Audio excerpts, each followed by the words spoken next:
Hello students, I am Sagar Agarwal. Welcome back to my channel. So students, हमारा subject है social science for class 8। हमने हमारा chapter number 6 start किया है, natural disasters. तो मैंने आपको बताया था कि नेचुरल डिज़ास्टर्स एक्चुअली होता क्या है, किस तरीके से ऑकर होता है और किस तरीके से उसकी वजह से प्रॉब्लम्स क्रिएट होती है और कितने लोगों को उसकी वजह से प्रॉब्लम्स फेस करनी पड़ती है, कितने लोगों की जान चली जाती है उसमें। तो ये कैसे होता है? नेचुरली होता है। ये किसी ह्यूमन बीइंग के हाथ में नहीं होता है, ये हम सब अच्छे से जानते हैं।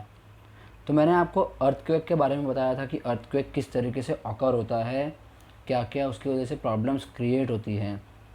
जब अर्थक्वेक होता है तब बिल्डिंगें जो हैं वो टूट जाती है, ब्रिज वगैरह टूट जाते हैं, काफ़ी लोगों की जान चली जाती है, बिल्डिंग जो होती है वो धंस जाती है ज़मीन में, क्योंकि अर्थ के नीचे की सरफेस के नीचे की जो प्लेट्स होती हैं वो खिसक जाती है, वाइब्रेशन होता है उनमें, जिसकी वजह से अर्थक्वेक आता है। फिर हमने देखा था वॉल्केनिक इरप्शन। वॉल्केनिक इरप्शन किस तरीके से होता है वो मैंने आपको समझाया था। अर्थ के अंदर जब टेम्परेचर बहुत ज़्यादा हाई हो जाता है तो वॉल्केनिक इरप्शन होने के चांस हो जाते हैं। वहाँ पे क्या होता है, जो रॉक्स होते हैं वो पिघलने लगते हैं और टेम्परेचर बहुत ज़्यादा हाई होने लगता है। वो जब रॉक्स पिघलते हैं तो वो किसका फॉर्म लेते हैं? गैस का फॉर्म लेते हैं। टेम्परेचर हाई होने की वजह से वो बाहर की तरफ पुश करता है, जिसकी वजह से वॉल्केनिक इरप्शन होता है। और जब लावा बाहर आता है तब वो किसका शेप लेता है? माउंटेन का एक शेप, छोटे से माउंटेन का एक शेप ले लेता है। देन आपको मैंने बताया था सुनामी के बारे में। सुनामी किस तरीके से होता है, कैसे होता है, जो उसकी लहरें होती हैं वो कितनी ऊपर तक उठती है, उनकी वेव्स कितनी ऊंची होती है और उसकी स्पीड कितनी ज़्यादा होती है, तो सब कुछ बहा के ले जा सकती है। उस तरीके का डिस्ट्रक्शन होता है जो हमने कभी सोचा भी नहीं होगा। तो सुनामी हम उसे कहते हैं। फ्लड, फ्लड किस वजह से होता है? जब बहुत ज़्यादा बारिश होने लगती है तब फ्लड आने के चांसेस होते हैं। और फ्लड आने के चांसेस किस जगह होते हैं? लोअर रीजन्स वाले एरियाज़ जो होते हैं वहाँ पे होते हैं। क्यों? क्योंकि वहाँ पे पानी जमा होने के संभावना बहुत ज़्यादा होती है, क्योंकि वो लोअर रीजन होता है इस वजह से। अपर रीजन्स होता है वहाँ से पानी बह के आता है और लोअर रीजन्स में आके जमा हो जाता है। तो वहाँ पे जो लोग रहते हैं उनको काफ़ी दिक्कतें झेलनी पड़ती है। उनके घरों में पानी जमा हो जाता है, उनके एरियाज़ में पानी जमा हो जाता है, जिसकी वजह से वो कहीं निकल नहीं पाते हैं और उन्हें कोई अगर फैसिलिटीज़ प्रोवाइड करनी हो तो वो भी प्रोवाइड नहीं कर पाते हैं। क्यों? क्योंकि वहाँ पानी जमा हो जाता है, ट्रांसपोर्टेशन का पूरा जो रास्ता है वो बंद हो जाता है। जो हेल्पर्स होते हैं, पुलिस वाले होते हैं, बीएसएफ, आर्मी हो, कोई भी हो, वो उन तक नहीं पहुँच पाते हैं ईजीली, क्योंकि वहाँ पानी जमा हो जाता है। और रिवर्स जो होती हैं वो ओवरफ्लो होने लगती हैं, जिसकी वजह से आजू बाजू के जो इलाके होते हैं वो पूरी तरीके से पानी से भर जाते हैं। तो उसे हम क्या कहते हैं? फ्लड। फिर मैंने आपको बताया था फेमाइन के बारे में। फेमाइन किस तरीके से आता है वो मैंने आपको समझाया था। जब पानी नहीं बरसता है, सूखा पड़ जाता है, तब फेमाइन आता है। उसकी वजह से बहुत लोगों को पानी ना मिलने की वजह से दिक्कतें झेलनी पड़ती है। तो मैंने आपको एरियाज़ बताए थे कौन से एरियाज़ है। यूपी, बिहार, वेस्ट बंगाल, हिमाचल प्रदेश, मेघालय, नागालैंड, ये सारे एरियाज़ जो है वहाँ पे ये प्रॉब्लम्स बहुत ज़्यादा देखने को मिलती है। वहाँ पानी बहुत कम होता है इस वजह से। फिर हमने साइक्लोन के बारे में देखा था। साइक्लोन जो अभी रिसेंटली एक गर्म मुद्दा है, अभी अभी हुआ था मुंबई में, जिसकी वजह से बहुत ज़्यादा प्रॉब्लम्स क्रिएट हुई थी लोगों को। तो जैसा कि अभी आपने देखा था साइक्लोन किस तरीके से आता है, क्या क्या प्रॉब्लम्स होती हैं उसकी वजह से। बहुत ज़्यादा तेज़ हवाएं चलती है जो सब कुछ उड़ा के ले जाती है अपने साथ। 110 किलोमीटर या 120 किलोमीटर पर आवर की स्पीड से हवा चलती है, तो उसे हम साइक्लोन कहते हैं। फिर हमने देखा था फॉरेस्ट फायर। फॉरेस्ट फायर जिस तरीके से होता है बहुत सारे लोगों को दिक्कतें झेलनी पड़ती है। सबसे ज़्यादा नुकसान होता है उसका एनवायरनमेंट को। एटमॉस्फेयर में बहुत बदलाव आता है क्योंकि गर्म हवाएं चलने लगती है। फॉरेस्ट जो है वो पूरा जलने लगता है, वहाँ का टेम्परेचर हाई हो जाता है। किस वजह से? जो पत्ते होते हैं वो सूख जाते हैं, पेड़ पौधे पूरे सूख जाते हैं, मिट्टी की जो नमी होती है वो खो जाती है, जिसकी वजह से वहाँ का टेम्परेचर हाई हो जाता है और वहाँ पे आग लगने के चांसेस बढ़ जाते हैं। मैंने आपको बताया था कि उसके दो कॉजेज़ होते हैं। फर्स्ट होता है नेचुरली एनवायरमेंटल, सेकंड होता है मैन मेड। एनवायरमेंटल जो होता है वो हमारे कंट्रोल के बियॉन्ड है, हम उसे कंट्रोल नहीं कर सकते हैं।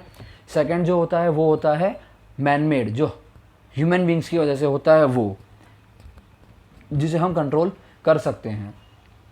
तो इसके बारे में मैंने आपको बताया था, ये टॉपिक्स हमने कवर किए थे।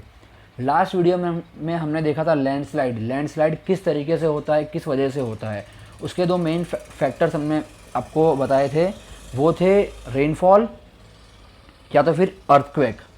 ये दो मेन रीजंस थे जिसकी वजह से लैंडस्लाइड होने के चांसेस बढ़ जाते हैं। बहुत ज़्यादा बारिश होती है तो क्या होता है, जो मिट्टी होती है वो बहुत ज़्यादा गीली होने लगती है, जिसकी वजह से वो खिसकने लगती है नीचे की तरफ, तब जाके लैंडस्लाइड होता है। और ये कौन से एरियाज़ में होता है, बहुत ज़्यादा हिली एरियाज़, माउंटेन्स एरियाज़ वाले होते हैं, उस जगह पे होता है।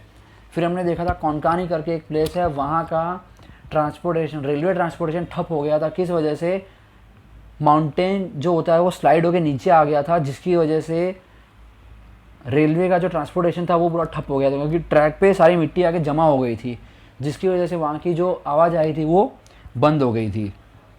अब हम देखते हैं इस वीडियो में टाइप्स ऑफ लैंडस्लाइड। फर्स्ट है rational, second transitional, rockfall, rock toppling, lateral spreading and debris flow. तो इस वीडियो में हम फर्स्ट टू जो टाइप्स है वो देखेंगे, और बाकी के आगे के वीडियोस में हम धीरे धीरे देखते हुए जाएंगे। फिर और भी टॉपिक्स है वो भी हमें कवर करने हैं इस टॉपिक के रिलेटेड। तो पहले हम देखते हैं रेशनल।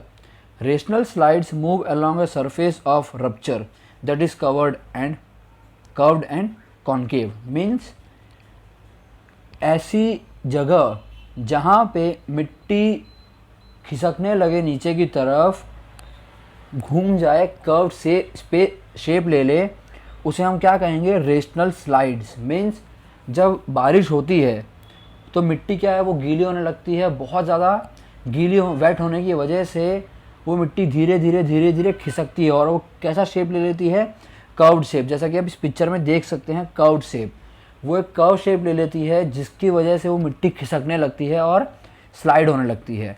कॉन्केव मीन्स एक बाउल शेप जैसा होता है, उसे हम कहते हैं कॉन्केव।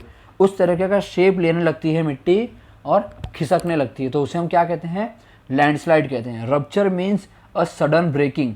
जैसा कि आप देख सकते हैं, इस मिट्टी का जो भाग है वो धीरे धीरे अलग अलग पार्ट में ब्रेक हो रहा है और एक कर्व शेप लेके फॉर्म हो रहा है, तो इसे हम क्या कहेंगे, रेशनल स्लाइड्स। सेकंड है हमारा translation slide. Translational slides occur when the failure surface is approximately flat or slightly undulated. Means मिट्टी जो होती है और जो होता है वो क्या है, धीरे धीरे गीला होने की वजह से खिसकने लगता है। जैसे कि आप इस पिक्चर में देख सकते हैं, ओरिजिनल पोजीशन जो दी हुई है वो मार्क किया हुआ है, तो जॉइंट रहती है ओरिजिनल पोजीशन। तो उससे क्या, जब मिट्टी गीली होती है तब क्या होने लगता है, जो उसके ब्लॉक्स होते हैं मिट्टी के, वो धीरे धीरे खिसकने लगते हैं, एक दूसरे से दूर होने लगते हैं। जहाँ फ्लैट सरफेस होता है वहाँ पे ये चांसेस ज़्यादा होते हैं। तो वहाँ पे क्या होता है, मिट्टी क्या धीरे धीरे खिसकने लगती है, अपनी जगह छोड़ने लगती है, मूव होने लगती है। अनड्यूलेटेड मतलब टू मूव जेंटली। तो वहाँ की जो मिट्टी होती है वो धीरे धीरे खिसक के अलग होने लगती है, और जिसकी वजह से लैंडस्लाइड होने के चांसेस बहुत ज़्यादा बढ़ जाते हैं। और ये कब होता है, स्लोप वाले जो एरिया होते हैं वहाँ थोड़ी मिट्टी अगर फ्लैट होगी तो वो खिसकने लगेगी, अलग अलग होने लगेगी, जिसकी वजह से लैंडस्लाइड होने के चांसेस बहुत ज़्यादा बढ़ जाते हैं। तो ये दो टाइप्स आज हमने इस वीडियो में देखे। आगे और जो बचे हमारे पास और 4 टाइप्स हैं, हम धीरे धीरे आगे के वीडियोज़ में कवर करेंगे। और भी इस टॉपिक के रिलेटेड, लैंडस्लाइड के रिलेटेड और भी हमारे पास टॉपिक्स है, वो हम आगे के वीडियोस में देखते जाएंगे। तो आपको ये टॉपिक मैंने अभी समझाया लैंडस्लाइड का, 2 टाइप्स मैंने समझाए हैं, ये देखिए, समझने की कोशिश कीजिए। तब तक हम आगे का जो पार्ट है उसमें हम न्यू टॉपिक्स देखना स्टार्ट करेंगे। Thank you students.